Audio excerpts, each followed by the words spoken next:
Prepare yourself for a limitless podcast hunt series. Hunt series consist of multiple episodes focused on capturing events centered around future, current, or past hunting adventures. Many of these recordings take place from the field. Turn up your volume, grab a beverage, and prepare to get your hunt on.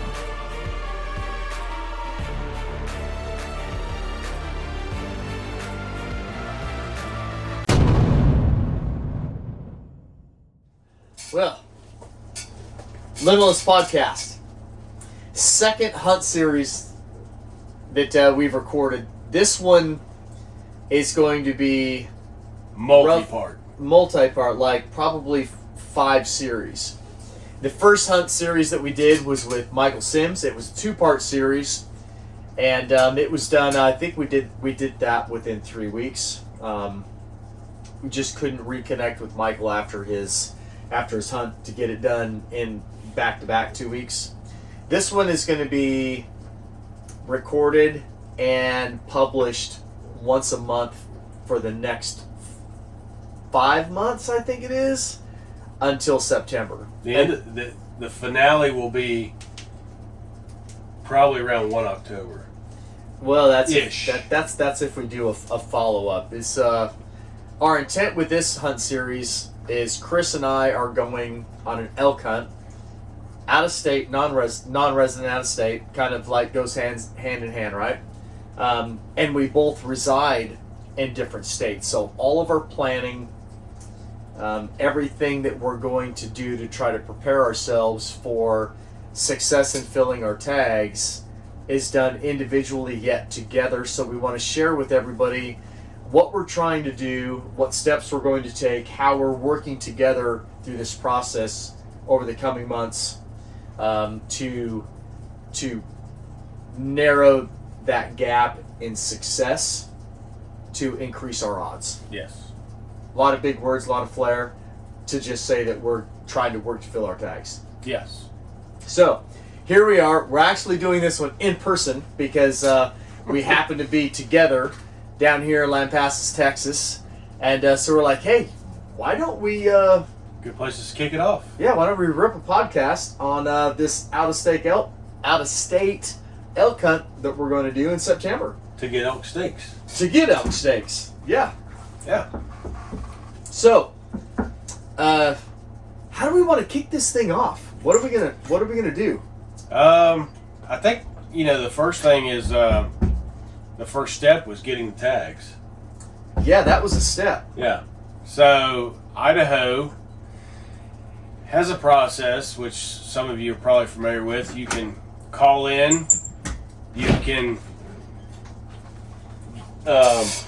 do an online deal. We had a little intruder. So their web-based tag purchasing process and phone-based process leaves a lot to be desired. I guess the easiest way to put it, the demand for those tags just overwhelms their systems. Man, I can't wait to be the devil's advocate on this. Go ahead. So, last year, Aaron tried to get tags, and it didn't work out. So this year, I said, well, tell you what, why don't I just fly up there? Mm-hmm. So I flew up there and was there in person. I flew up to Boise the day before they went on sale and was standing in the snow in line at 6 a.m. and they went on sale. I got a phone call, by the way. Yep. Hold on. All right. Sit down and be quiet if you're going to be in here. All right. Okay. So I get a phone call that Chris is telling me, hey man, I'm in line. There's already 30 people ahead of me and it's snowing. Yes. And some of those people had been there since the night before. And what's what's a little deceiving is while there were about 30 some people in line in front of me, like myself, I was there to buy tags for more than just myself. So while I was number 30 something in line, I was tickets number 122 and 123. That's insane. At that office. And this is going on at every licensee facility throughout the entire state. So you fill out a form, one for each person. You put your top choice of where you want to hunt, and then you go into a waiting area, and then they start calling you in. And by the time I got up to the counter, Diamond Creek was gone, sold out. So luckily I've got a good buddy from Black Ovis that's done a lot of hunting up there. Well, Chris calls me on the phone. Oh, he's like, Aaron, Diamond Creek is sold out. And in my mind, I'm thinking 2 years ago with another hunting buddy, we had tag teamed phones and computers. And we got one tag between the two of us. And I told Chris, and I was going to fly in there last year. Chris said, hey man, I'll jump on that grenade, I'll go. And I said, if one of us flies there, it's a slam dunk. We're going to get tags for Diamond Creek. And so Chris calls me on the phone. He's like, hey, they're sold. Well, he's texting me. He's like, they're sold out. And then he calls me. He's like, what do you want to do? And I said, what do you mean, what do you want to do? He's like, Diamond Creek is sold out. And I was like, then I guess we're not hunting. He's like, I'm here in Idaho. Yeah. What do you mean we're not hunting? I was like, Chris, I don't know any other units. I want to go hunt diamond again. If I can't hunt diamond, I was planning on not hunting. And he's like, well, yeah, but I'm here. Yes. Yep. And so I called a good buddy of mine that lives in just outside of Salt Lake, and he said, hey, Bear River zone is a great zone. It's just south of Diamond Creek. His wife had actually killed a big elk just across the line in Utah from that zone. He said it's the same bulls that run up and down that same mountain range. It's a great area. If you can get Bear River, get that. So when I got up to the counter and Diamond Creek was sold out, I got us deer and elk tags for Bear River. So I don't have a lot of heartache with how Idaho has been doing their tags, and I look at it this way.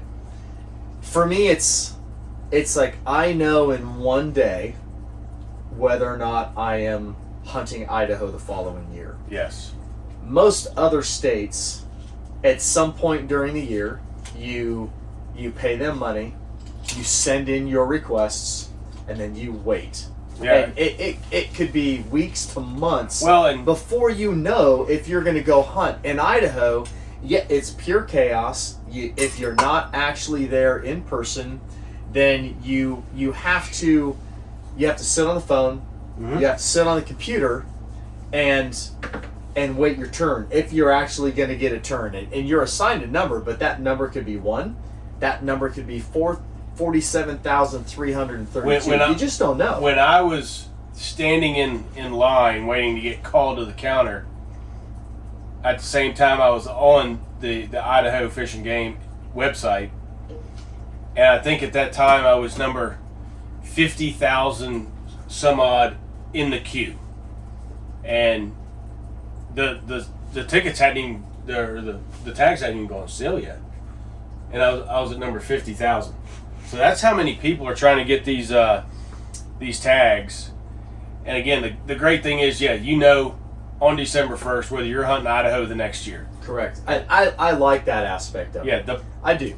Like I typically put in for New Mexico, and you put in, I think the deadline for New Mexico is the end of February, into March, something like that. Or no, it's end of February, and you don't know anything until the end of April if you're going to be hunting there or not. Yep. And it's a strict lottery. It's not a point system, so it's a crapshoot. So you can't really and you have to pay for your tags Correct. up front. So, you know, if I wanted to put in for New Mexico, and hope I got drawn, you know, in the meantime, I could get a somewhat guaranteed tag for Idaho. And then if my New Mexico tag comes through, well, that's at the same time. But I got to pay for it. I also look at it, Chris, as I have made the choice to live where I live. Yes. I choose to reside in Maryland. There's no elk in Maryland. So if I want to hunt elk, then I have to play the non-resident game. If I don't like the way Idaho runs their non-resident license and tagging process, well, then I just need to pick another state. Yep. That's a process that I'm more willing to tolerate. All the states have their different processes Yep. to do it. And it's just, you know, you have to pick the one that works best for you, I think. Correct. Yep. But nonetheless, we got tags. We did. So I hopped back on a plane the same day. I flew up on Thursday, flew back on Friday, and came back with our deer and elk tags. And the good thing about Idaho is our elk tags are good for elk. Our deer tags are good for mule deer, wolf, or bear, and I think a mountain lion. And cougar, that is correct. Mm-hmm. Yeah. So now the grind starts. Yes. And I don't want the grind is, a lot of people say, well, that's derogatory. It really is depend upon how you view it, how you look at it, how you want to interpret it. I love the grind, right? Yes. And there's different aspects and levels of the grind, or types of grind.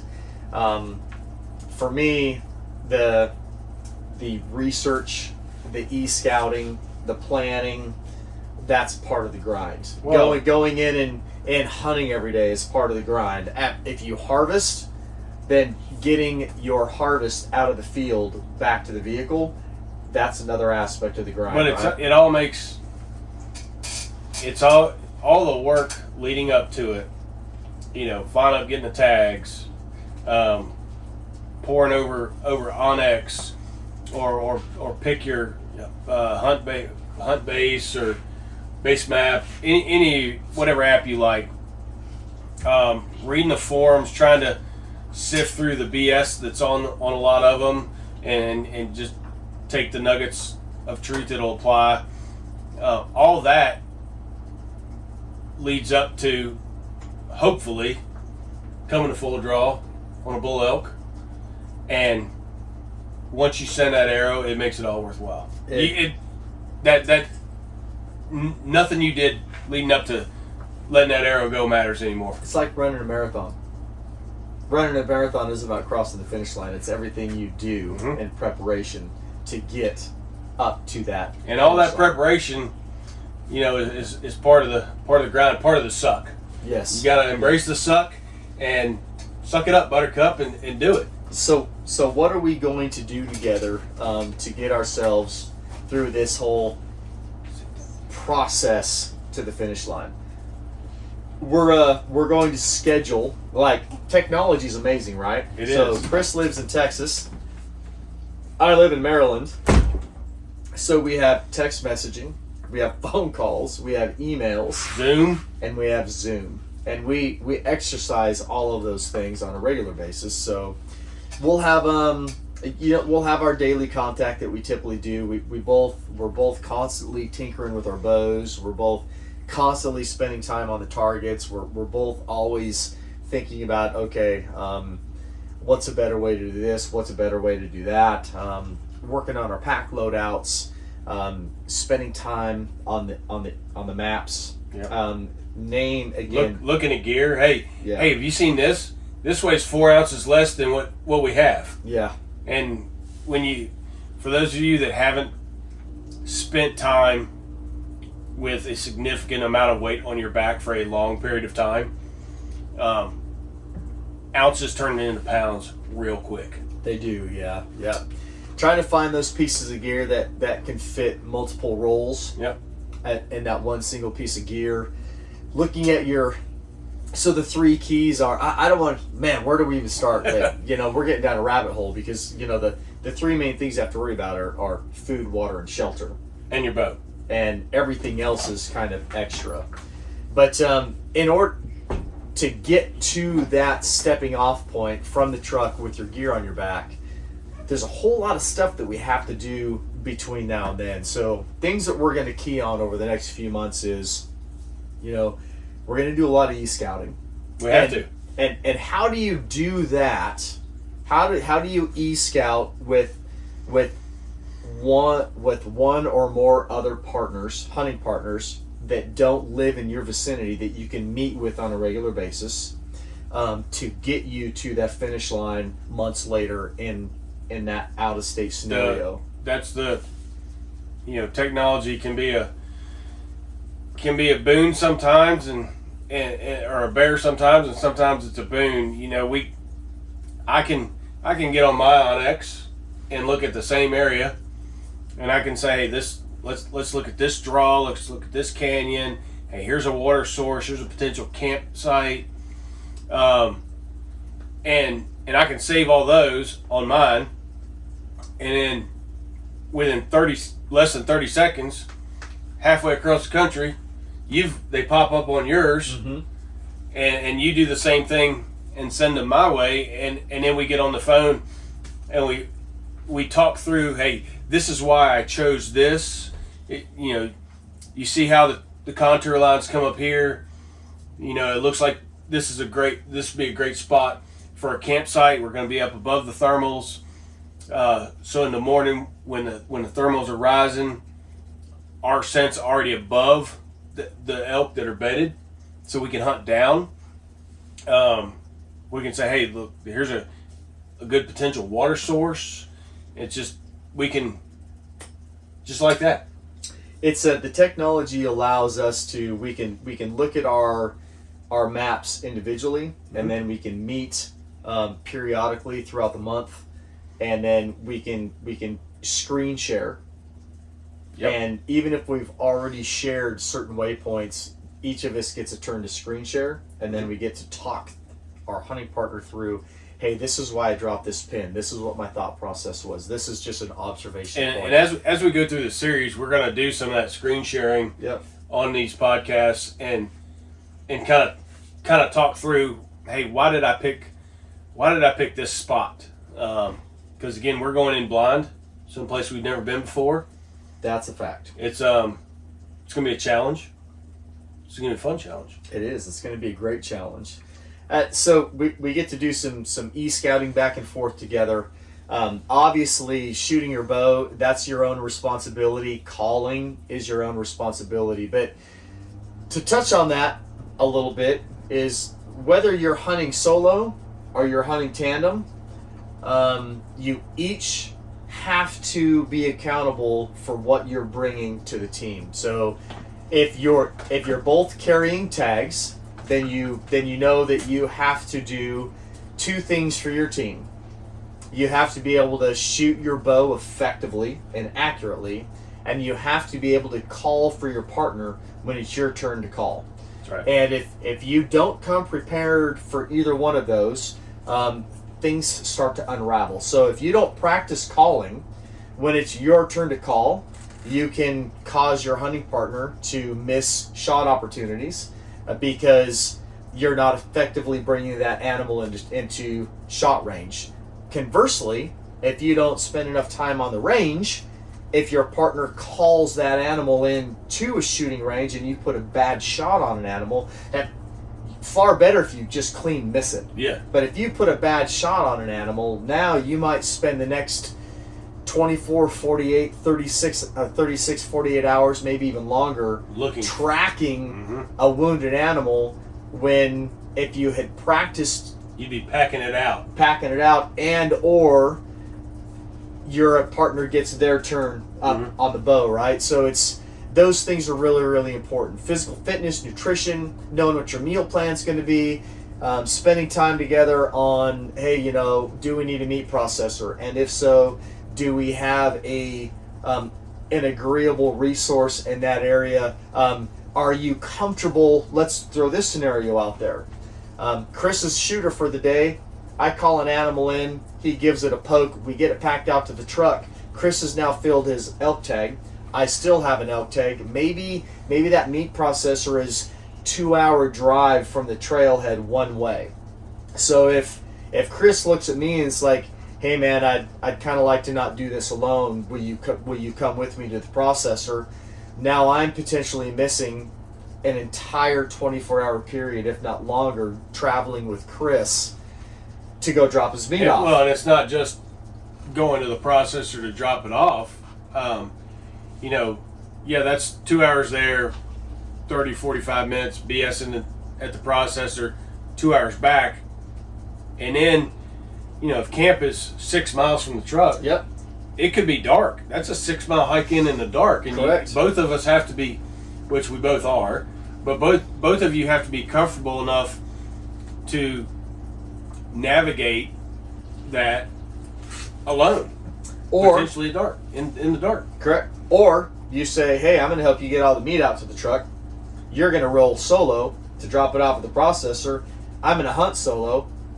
We're going to meet up here. We're going to meet up in a pen, or hey, when you get back to the trailhead, send me an Onyx, or not an Onyx, but an inReach message. Yep. And then we'll meet. There's those little things that you have to work out together, and it's crucial to know each other's personalities so that you're comfortable out in the wilderness together, making those calls together. And if you're doing a hunt like this and you haven't tabled all of these different idiosyncrasies of your hunt, these hunts will turn friends into enemies real quick. They can, and also it can, even if you're close friends going into it and coming out, it is the difference between whether or not us as a team is going to be part of that 10% success ratio, or if we're going to be part of the group that's in the 90% that's just going on a really cool hike with our bows in our hand for 10 days. Right? For a lot of an expensive hike. A whole lot of money and time off and everything else, right? Yep. So, what Chris and I do know, the foundation, and through this life cycle of the LIMB-itless podcast, is all of the listeners going to know that Chris Dunlap is an incredibly close friend of mine. We share a lot of commonalities, and we're really looking forward to this hunt. We haven't been backcountry together, but we've spent considerable amount of time already in planning phases of different activities. We've been on 3D courses together. We have been hunting together in several different aspects, and we're already developing that connection on how our minds thinks. Even so, we were turkey hunting this morning. We've never turkey hunted together before. No. And just in some of the variances in how each of us turkey hunt, there's a tremendous amount of similarities as well. And as we moved forward from the planning process of that turkey hunt together to last night when we're putting our final, steps in our gear prep, for the next morning, to walking away from the truck this morning, there was already, those dominoes are starting to fall into place to where we're already starting to, we don't have to talk to communicate. We're falling in sync with each other, right? So there's no doubt in my mind that's going to fall into place in the elk environment as well. So for the next 5-6 months, we will spend time doing our planning. Yep. And then at the end of the month, we're going to get on a podcast with you, and we're going to talk to you about everything that we did for that 30-day period, and what maybe we're failing at, what we're doing really, really good, what we think is going to go well for us, maybe some shortfalls that we've identified. Maybe Chris doesn't think I'm shooting my bow enough, and I might think that he's still sucking at his elk calling. So we're gonna figure all of that stuff out. And the really, really cool part is Chris and I, with our backgrounds and our personalities and the relationship that we've developed, we neither one of us really sugarcoat a whole lot of things. Now you all are going to get the PG version. Yeah, this is a family-friendly podcast. Yes, it is. We call each other out on our BS quite a bit. Yeah, so it's going to be a lot of fun. So it is. We that's what it's going to be like. And hopefully the final podcast of this series will take place maybe right here.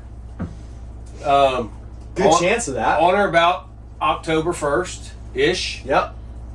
And we can talk about how the hunt went. And we'll probably record a podcast while we're in the mountains. We're going to record a lot of podcasts Yes. in the mountains. Yeah. It's going to depend on battery life. 100%. Yep. So what we do know is if you're watching this on YouTube, so has anybody, you're familiar with Murphy. You know what Murphy's Law is. Yes. Listeners out there, are you familiar with Murphy's Law? If it can go wrong, it will go wrong. So, if you're watching this on YouTube, I didn't know this until tonight. Murphy can wear, like, pink outfits, have blonde hair, and just kind of roll into the atmosphere and cause chaos, right? So, again, that's part of the whole process of what we're doing here is trying to ensure if Murphy does roll into your atmosphere, you just deal with it. You roll with the punches, you overcome it, and you make something really, really good come out of it. The Murphy's name is actually the Outlaw. So That's anyhow, right. The Outlaw Josie Wales. I want to give. There's probably going to be some shout outs through this process. Yeah. But if you're on YouTube and you're looking down towards the bottom of your screen, you're going to see this really cool tan cooler down here. This is a grizzly cooler. I don't know how many of them we're going to have on this trip, but I promise you this one will be there. This one will be there. This is the backstrap cooler. And it's the backstrap and beer cooler. Yes. Because there won't be much beer there. It's going to be enough so that when we come out with a load of meat, we can have a beer. We can have beer. That's right. Yeah.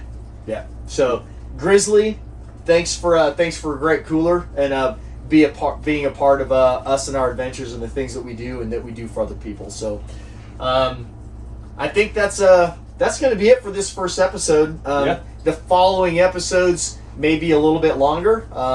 We'll have to wait and see. Again, for the Limitless podcast, do have some great sponsors for this podcast. They're not necessarily sponsoring me and or this podcast. They're there for you. So we have Hunting Day Coffee, Phelps Game Calls, Vortex, Wilderness Athlete, the Love Sauce, and who did I miss? Somebody. On Point Adventure Food. All of the above will be on the hunt. They will be. Well, the Love Sauce won't. You're not bringing any love sauce? He doesn't have little travel. So unless we figure out a way to... Dude, travel bottle. We could probably figure it out. Make one. We could probably figure it out. But improvise, adapt, and overcome. Every other sponsor will be on the hunt. They will? 100%. Right on. All right. Well, Chris. Here we go. Here's to future field elk tags. That's right. Here's to future problems us. We got plenty of them. We got plenty of them. Be limitless.